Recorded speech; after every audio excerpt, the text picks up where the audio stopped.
Hey guys, it's Jeff from PackGeek. I am here with a guest I am super excited about. He's a TV personality. He is a member of the legendary improv group 4-Day-Weekend, and he's just the jack of all trades. I'm sorry, I'm looking for who's coming in, because this is really impressive, whoever the hell this guy is. Introducing Oliver Tull, one of the funniest guys I know. Thank you, Oliver, for coming in and talking cards with me. Well, thank you for having me, and thank you for putting pressure on me right now. Because the minute you said that, now people are looking at me going, well, he hasn't been funny yet. It's been 30 seconds. Give a man a chance. He didn't hear a chance to talk yet. Yeah, exactly. So what's going on, man? Well, okay, so you're not only a funny guy, but you are a collector. And yes. You collected cards, or you still do, or you collected cards at one point in time, but you also collect all sorts of stuff. Yeah, basically, if there's a way to collect a thing that will never appreciate in value, that's my thing. I like to find stuff that's never going to be worth anything. No, I was like most kids. I collected comic books and trading cards growing up, fountain pens, basically any kind of unusual writing instrument. Just all kinds of stuff that just struck my fancy. So I totally relate to that.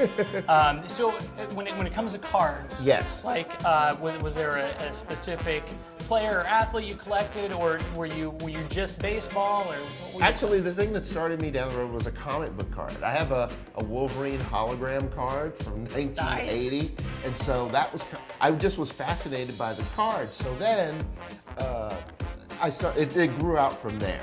And so then eventually I started collecting other things, but mainly cartoonist cards, because I love comic books and artists. And so anytime certain artists had a series of cards come out, I would try to collect those, like these. Very cool. Yeah, so tell us a little bit about this. These are some cards that came out. There's a comic book called Madman, and Mike Allred is the cartoonist. And so I was real into his style of art. Well, these are cards that he got other cartoonists to do. So there's there's 50 cards, okay, and they're all done by different famous artists. So they're all different artists. Yes. Each card. There's Alex Toth, Arthur Adams, Mike Mignola, Jamie Hewlett. And these are all comic book artists. Yes. Okay. And so anytime I could get my hands on something like this, I really liked it.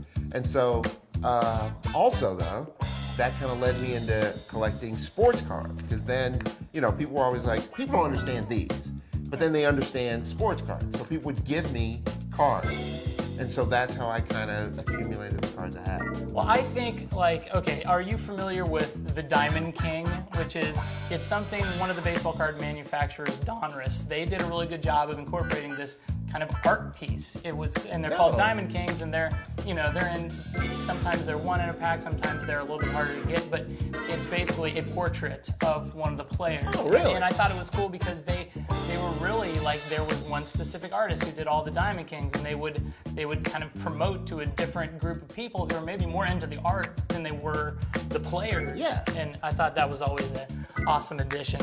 Well, when I asked you if you wanted to do baseball or football, you said football. Yes. So I brought us some 1982 Topps football cards, and this is one heck of a set. It is potential big hits are Lawrence Taylor, rookie, Ronnie Lott, rookie, Anthony Munez, rookie, Chris Collinsworth, rookie. I believe he's a TV announcer. That's right. And then plus, he was also one of the only decent receivers that the Bengals ever had back in the day. Nice. And then Joe Montana's second-year card. I always hated Joe Montana. Oh, really? Well, he's a great quarterback, but I'm a Cowboys fan. So Joe Montana was always destroying things for us.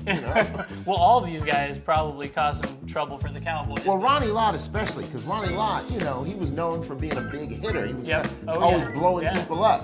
And so you were always fearful when Ronnie Lott would appear. You knew things were going to go wrong when Ronnie Lott showed up. He has one of the most impressive highlight reels of him just busting guys up, sparing guys. Yeah. Man, he was things that are scary illegal now. Dude. Literally, scary dude. If you did any of the things Ronnie Lott did now, you would go straight to jail. Helmet first, right? Yeah. Oh yeah. Yeah. I love these packs though, because not only do they have that old feel, but they have the guy on the pack wearing the single bar helmet. What better way to let people know that you didn't care about your teeth than just having one crossbar in your helmet? That is one step up from the leather helmet, Well- I think. Like, it's What kind of protection does this offer?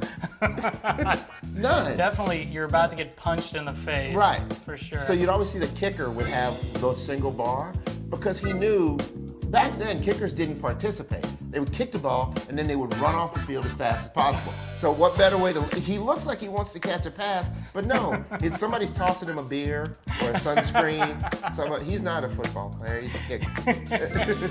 Okay, and also be aware that there is a 40-year-old piece of gum in each one of these packs. Now, You don't chew the gum, do you? no, but what would it take to get you to eat one of these pieces of gum? You don't have that much money. Because God, why would you? Because even when these were new as kids, we would never chew the gum. Because the gum, Lose flavor in 5 seconds. Well, do you ever know? You ever try to guess what flavor a piece of gum is by look? You can't because they're all pink. So and they all taste vaguely like feet. So you don't want to eat these. No, not now. Okay, so that's off the table. Well, then let's go ahead and open these and see what we find. Okay, you go first. All right, so First of all, look at the piece of gum from this one. It's already broken. It's like somebody took a bite out of it.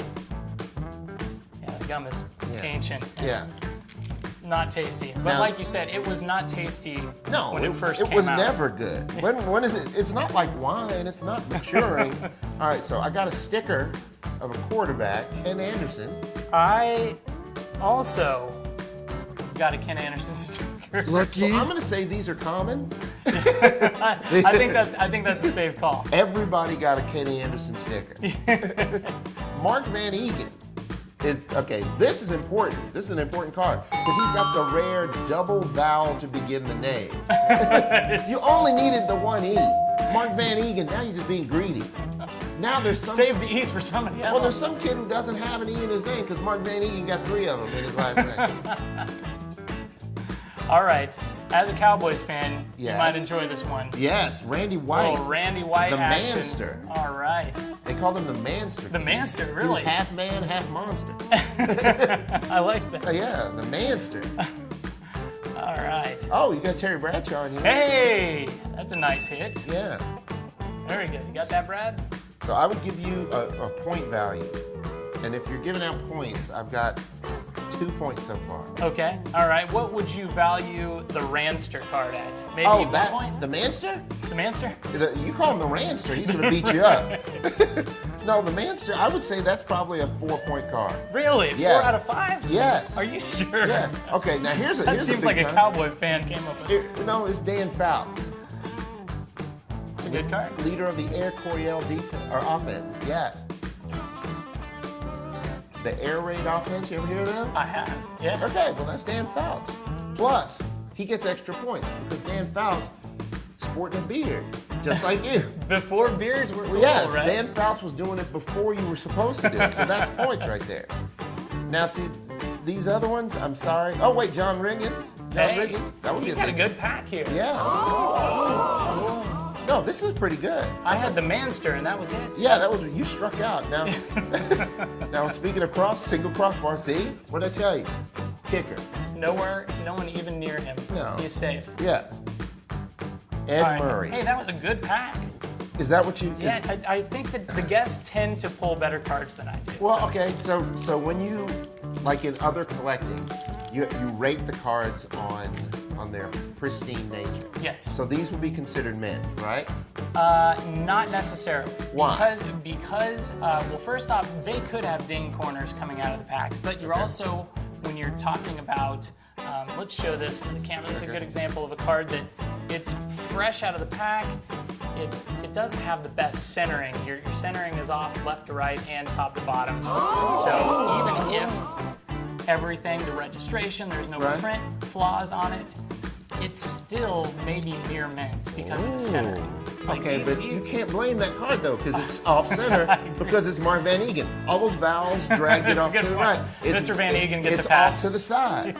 Those are things that are going to happen when you have that many vowels on one card. All right, round 2 here. Okay. So far, you're winning this hands down. Well, I'm 2 for 2 on gum right now. The gum has been terrible on both of mine. Okay, this is Brian Sipe. which is notable because if you saw Brian Sipe come into the game and you were on the other team, you knew you were going to win. Because Brian Sipe wasn't that good. So I got James Brooks. Nice running back there. All right, probably not a point value. Okay, no, that's not. But this is Tom Skladny. He was a punter.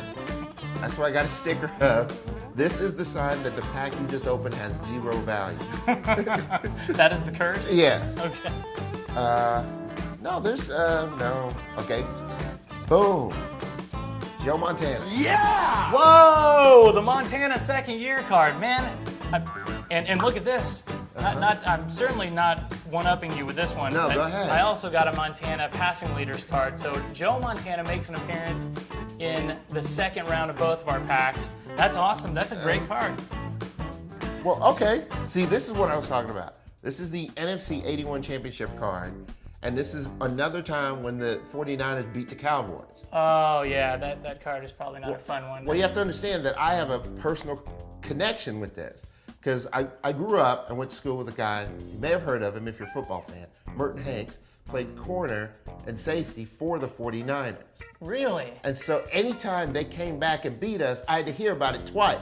Because he would make sure I knew that, and there was a famous game where Mert got 2 interceptions early in a game, and it was the, I can't remember what year it was, but the 49ers jumped all over the Cowboys. And the Cowboys were down by like 4 touchdowns by halftime. And they fought their way back, but if it wasn't for Mert running back, getting 2 pick sixes, we'd have had a chance. What does it feel like when your buddy is responsible for beating your favorite team? I disowned him. That's easy. That's not a problem. No, I have several friends who are mine from that team, but we're good friends, but I hate you. The truth is out. Yeah. All right, here we go.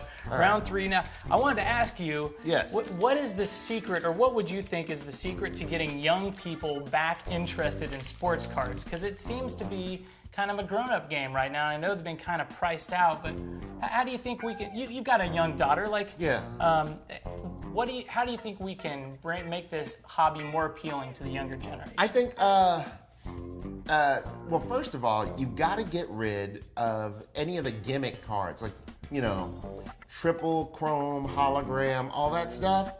You need to let people have a chance, and when you have cards like that are just way too valuable immediately and scarce, it turns it into a speculator's market. Anytime you're driven by speculators, that's what killed comic books.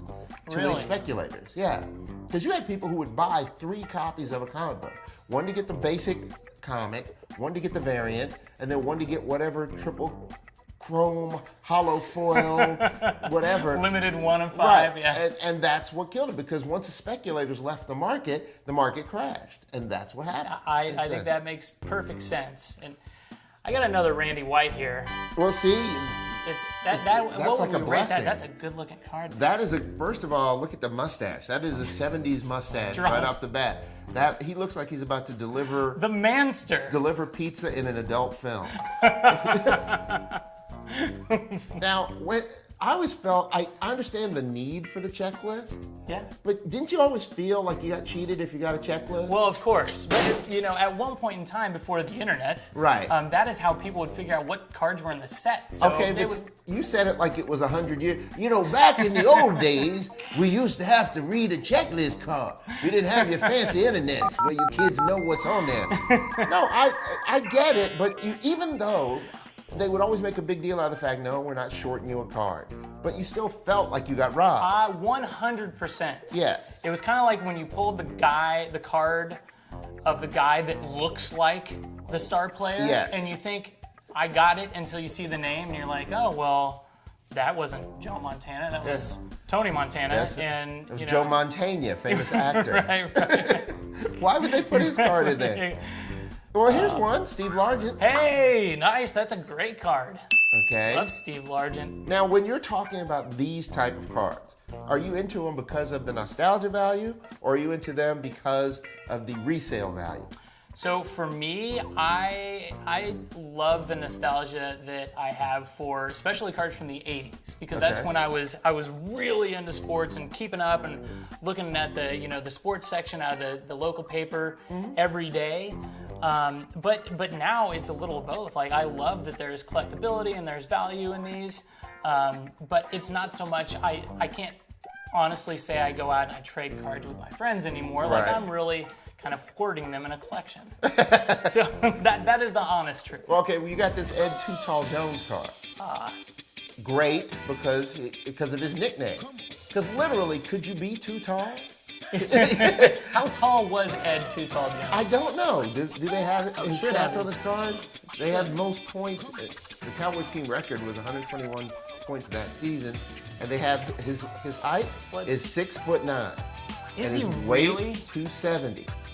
All right. 6'9" is a really tall football player. That's a tall football player, but if you had a 7-foot football player come in, would you go, no, sir, Yeah, you are if too tall? LeBron James wanted to play football, everybody would want Guy's 7'6". Sir, we cannot use your services. You are literally too tall. You don't fit in the building. You would never say that. That's a very fair point. So it should be Ed Very Tall Jones. Ed Quite Tall Jones. Oliver, you are awesome, and this was a blast, man. Thank you for having me here. For coming in here and talking cards with me for a little bit. And man, you pulled the Montana second year. We should probably recap and show that one more time. Oh yeah, of Here course. we go. You want to do the honors? Of course. All right. The big pull of the day. This is my most hated guy in the entire world. Joe Cooley. But that's a great card. It is a great card, but I hate him. All right. Well, thank you guys very much for tuning in. This is Jeff and Oliver Tull. And, Why is he on the phone? We will see you guys next time. Hey, the Cowboys have someone who's literally too tall. That's what he's doing. He's calling somebody. This guy's too tall. Should we let him go? No. Just tall enough. Hey guys, thanks for checking out another episode. Make sure to subscribe to PackGeek on YouTube. Also check us out on Twitter, Facebook, and Instagram. Thanks. PackGeek.